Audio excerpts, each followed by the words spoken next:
Okay, so Wednesday the 25th of January, we have the, I've called it gymnastics. It's like a gymnastics interval piece with a quarterfinal focus.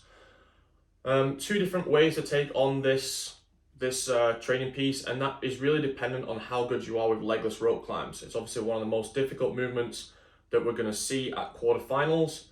And if you are not super good at them, then having them at the end of the intervals every time is not necessarily going to be the best way to get better at them.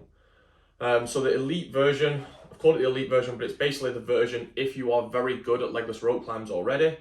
In this setting, that would mean being able to hit two legless rope climbs to 15 foot in about a maximum of 45 seconds, 50 seconds when fatigued. So you got to think about the fatigue from the core, the grip of the toaster bar, and then still being able to get up and do two legless rope climbs with only a maximum of about 30 seconds rest between the two rope climbs.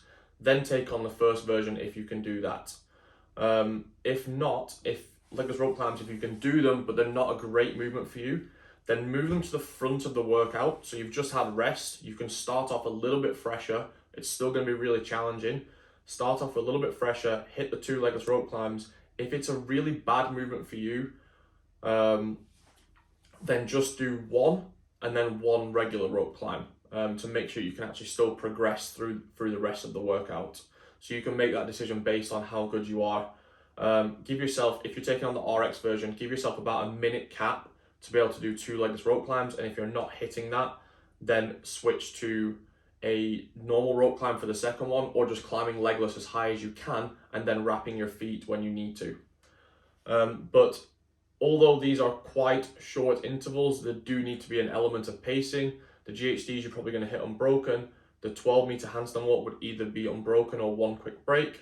The toaster bar, I would definitely say to break just one time to be able to then hit a faster transition into your first legless rope climb. There's not too much point hanging on and really fatiguing your grip in the toaster bar if that means it adds 10 seconds to your transition going into your first rope climb, because that is obviously the big limiter of this, and we want to get good at being confident just jumping up and getting that legless rope climb started straight away, because that is a huge separator when it comes to quarterfinals or on the competition floor at semifinals. Being confident just to get up and get moving on those legless rope climbs right away, and that often comes from better pacing leading up to that difficult movement.